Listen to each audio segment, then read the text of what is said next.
Bismillahirrahmanirrahim. Yang disebut oleh si doktor tadi tasawuf itu bukan tasawuf. Makanya Ibnu Ajibah, Imam Sufi Mursyid Tarekat Syaziliyah memberi batasan. Tasawuf itu awalnya ilmu, makrifat.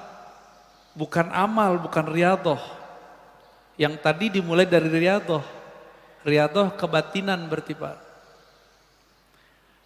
Setelah berilmu mengenal Allah, bermakrifat dulu, baru berriyadhah, latihan, wirid, zikir.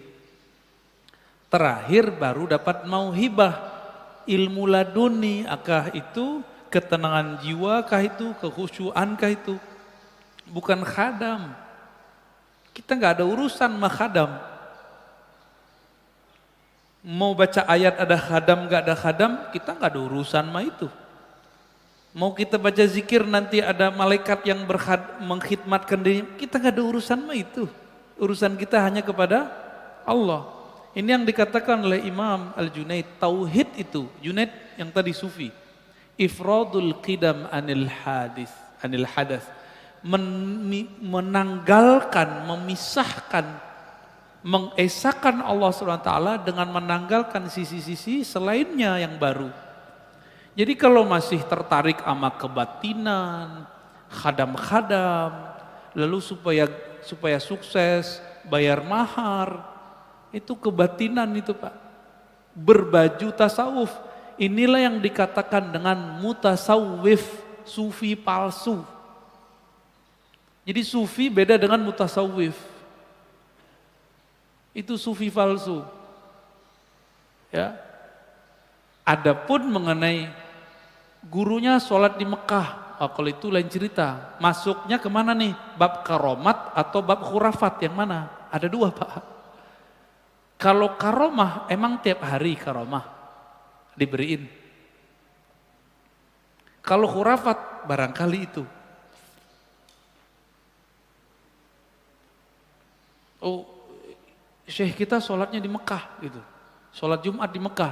Loh kita lagi sholat Jumat, Mekah belum sholat Jumat Pak. Kita sholat jam berapa? Jam 12. Mekah jam berapa waktu itu? Baru jam 8. Bahlul namanya. Jadi hati-hati.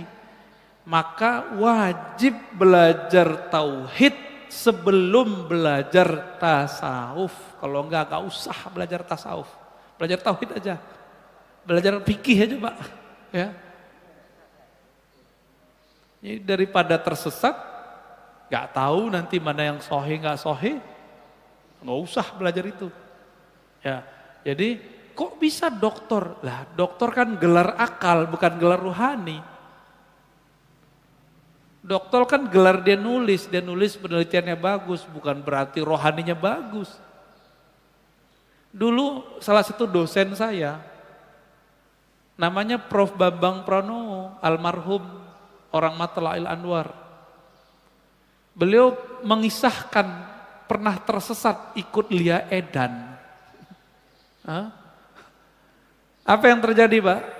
Orang nanya, Prof, ente kan profesornya di luar negeri lagi, tamatan pesantren lagi, tauhidnya kuat, tapi kering, dia pengen cari sensasi rohani.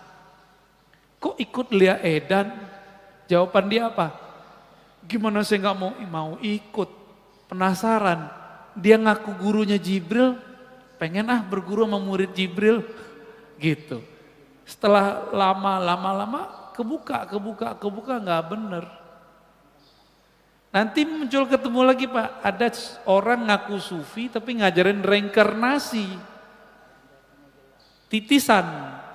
Itu bahlul semua, itu nggak benar, itu bukan sufi yang sahih, itu mutasawwif. Makanya nanti mereka fokusnya di riyadhah, ma'rifatnya nggak ada. Tasawuf dimulai dengan ma'rifat atau tauhid kepada Allah, kalau enggak batil. Ya, kalau nggak ketemu udah nggak usah, di sini aja lah ngajinya. Ya.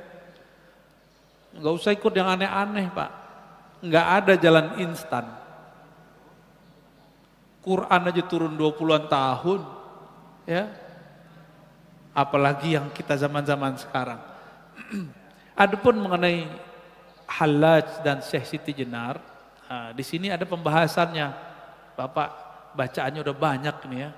Nanti ada pembahasan khusus Pak insya Allah. Nanti saya bahas mengenai Wahdatul Wujud. Di sini sudah ada halaman 434.